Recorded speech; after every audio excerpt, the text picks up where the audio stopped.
Student दरबार channel में स्वागत है।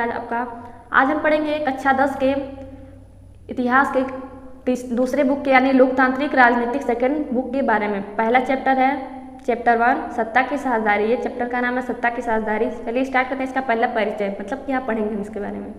परिचय। इस अध्याय के साथ हम लोकतंत्र की उस यात्रा को बढ़ाएंगे जो पिछले साल शुरू हुई थी, यानी क्लास 9th में शुरू हुई थी।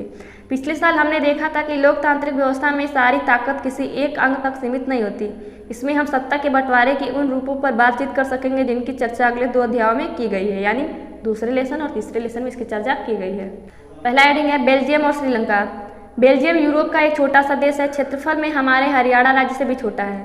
इसकी सीमाएं फ्रांस, नीदरलैंड, जर्मनी और लक्समबर्ग से लगती हैं। इस छोटे से देश के समाज की जाति या बुनावट बहुत ही कठिन जटिल है, यानी बहुत ही उलझी हुई है। देश की कुल आबादी का 59% हिस्सा यानी 59% हिस्सा फ्लेमिश नामक इलाके में रहता है और डच भाषा बोलता है। जो इस देश की कुल आबादी का 100% में से 59% हिस्सा है वो फ्लेमिश नामक इलाके में रहता है और डच भाषा बोलता है। बाकी 40% लोग बेलोनिया क्षेत्र में रहते हैं और जर्मन भाषा बोलते हैं। अगला हेडिंग है श्रीलंका में बहुसंख्यकवाद। देखिए, सन 1948 में श्रीलंका स्वतंत्र राष्ट्र बना। श्रीलंका जब स्वतंत्र हुआ तो उस समय सन चला था 1948। 1956 में एक कानून बनाया गया जिसके तहत तमिल को दरकिनार करके सिंहली को एकमात्र राज्य भाषा घोषित कर दिया गया। नए संविधान में यह प्रावधान भी किया गया है कि सरकार बौद्ध मत को संरक्षण और बढ़ावा देगी।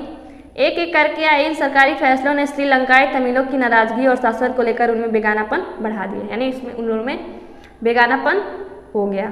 उन्हें लगा कि संविधान और सरकार की नीतियां उन्हें समान राजनीतिक अधिकारों से वंचित कर रही हैं, यानी समान जो सबके लिए समान रूल है उससे उनको वंचित कर रही हैं। श्रीलंकाई तमिलों ने अपनी राजनीतिक पार्टियां बनाई और तमिल को राज्य भाषा बनाने हेतु शिक्षा और रोजगार में समान अधिकारों की मांग को लेकर संघर्ष भी किया। 1980 के दशक तक उत्तर पूर्वी श्रीलंका में स्वतंत्र तमिल ईलम यानी सरकार बनाने की मांग को लेकर अनेक राजनीतिक संगठन बने। श्रीलंका में 2 समुदायों के बीच पारस्परिक अविश्वास ने बड़े ही भयानक टकराव का रूप ले लिया। यह टकराव गृह युद्ध में परिणित हुआ। जो टकराव हुआ वह गृह युद्ध में इसका परिणाम हुआ। परिणाम स्वरूप दोनों पक्ष के हजारों लोग मारे जा चुके थे। जब ये टकराव हुआ तो गृह युद्ध हुआ और इस गृह युद्ध में दोनों पक्षों के लगभग हजारों लोग मारे जा चुके थे। हमारे क्षेत्र के देशों में आर्थिक विकास, शिक्षा और स्वास्थ्य के मामलों में श्रीलंका का रिकॉर्ड सबसे अच्छा रहा, यानी इसका रिकॉर्ड सबसे बेस्ट है। पर वहाँ के गृह युद्ध से मुल्क के सामाजिक, सांस्कृतिक और आर्थिक जीवन में काफ़ी परेशानियाँ हुई हैं। सबसे अच्छा रिकॉर्ड है इसमें स्वास्थ्य और शिक्षा के मामले में, लेकिन जो गृह युद्ध हुआ इसकी वजह से इसके सामाजिक और सांस्कृतिक आर्थिक जीवन में काफ़ी परेशानियाँ हुई हैं।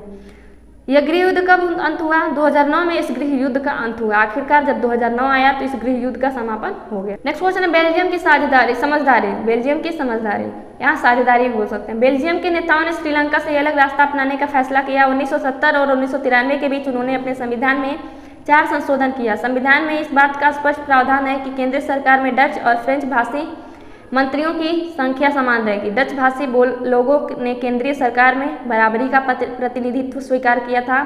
केंद्रीय और राज्य सरकारों के अलावा यहाँ एक तीसरे स्तर की सरकार भी काम करते हैं, यानी सामुदायिक सरकार। इस सरकार का चुनाव सिर्फ एक ही भाषा बोलने वाले लोग कर सकते हैं, जो एक भाषा मात्र बोलते हो। गृह युद्ध की स्थिति में बेल्जियम भाषा के आधार पर 2 टुकड़ों में बंट गया होता जब अनेक यूरोपीय देशों ने साथ मिलकर यूरोपीय संघ बनाने का फैसला ले लिया। अब हम पढ़ेंगे सत्ता की साझेदारी के रूप में। जो सत्ता की साझेदारी है उसके रूप में हम देखेंगे क्या है। राजनीतिक सत्ता का बंटवारा नहीं किया जा सकता। जो राजनीतिक सत्ता है उसका बंटवारा कभी नहीं किया जा सकता। इसी धारणा के विरुद्ध सत्ता की साझेदारी का विचार सामने आया था। सरकार की सारी शक्तियाँ एक व्यक्ति या किसी खास स्थान पर रहने वाली व्यक्ति समूह के हाथ में रखनी चाहिए। जो सत्ता के नियम कानून हैं, उनकी जिम्मेदारी या शक्तियाँ उनको किसी एक व्यक्ति या किसी खास स्थान पर रहने वाले व्यक्ति के समूह के हाथ में रहनी चाहिए। आधुनिक लोकतांत्रिक व्यवस्थाओं में सत्ता की साझेदारी के अनेक रूप हो सकते हैं। पहला है शासन के विभिन्न अंग जैसे विधायिका, कार्यपालिका और न्यायिका के बीच सत्ता का बंटवारा हो सकता है। हमारे देश में कार्यपालिका सत्ता का उपयोग करती है जरूर है, पर लेकिन न्यायपालिका ही कार्यपालिका पर और विधायिका द्वारा बनाए गए कानून पर अंकुश रखती है, यानी रोक लगाती है। दूसरा है सरकार के बीच भी विभिन्न स्तरों पर सत्ता का बंटवारा हो सकता है। जैसे पूरे देश के लिए एक सामान्य सरकार हो। पूरे देश के लिए बनने वाली सरकार को अक्सर संघ या केंद्र सरकार कहते हैं। जो पूरे देश के लिए सरकार बनती है उसको अक्सर संघ या केंद्र सरकार भी कहते हैं। प्रांतीय या क्षेत्रीय स्तरों की सरकारों को हर जगह अलग अलग नामों से भी पुकारा जा सकता है। तीसरा है सत्ता का बंटवारा विभिन्न सामाजिक समूहों मसलन भाषाई और धार्मिक समूहों के बीच भी हो सकता है। चौथा है सत्ता के बंटवारे का एक रूप हम विभिन्न प्रकार के दबाव समूह और आंदोलनों द्वारा शासन को प्रभावित और नियंत्रित करने के तरीके में भी लक्ष्य कर सकते हैं। पार्टियां सत्ता के लिए आपस में प्रतिस्पर्धा करती हैं, यानी आपस में लड़ाई करती। लास्ट टॉपिक है सत्ता की साझेदारी क्यों जरूरी है। मोस्ट इंपॉर्टेंट क्वेश्चन है, सत्ता की साझेदारी क्यों जरूरी है। इस चैप्टर का निचोड़ इसी में है। यानी इस प्रकार सत्ता के बंटवारे के पक्ष में दो तरह के तर्क दिए जा सकते हैं। पहला है तर्क, पहला सत्ता का बंटवारा ठीक है क्योंकि इससे विभिन्न सामाजिक समूहों के बीच टकराव का अंदेशा खत्म हो जाता है। पहला है सत्ता का बंटवारा ठीक है क्योंकि इसमें जो विभिन्न सामाजिक समूहों के बीच टकराव है उसका अंदेशा खत्म हो जाता है, यानी टकराव का खत्म हो जाता है। दूसरा है सत्ता का बंटवारा लोकतांत्रिक व्यवस्थाओं के लिए ठीक है। सत्ता की साझेदारी वास्तविक रूप से लोकतंत्र की आत्मा है। इन दो तर्कों में से एक को हम युक्तिपरक और दूसरे को नैतिक तर्क भी कह सकते हैं। युक्तिपरक या समझदारी का तर्क लाभप्रद परिणामों पर जोर देता है, जबकि नैतिक तर्क सत्ता के बंटवारे के अंतर्भूत महत्व को बताता है।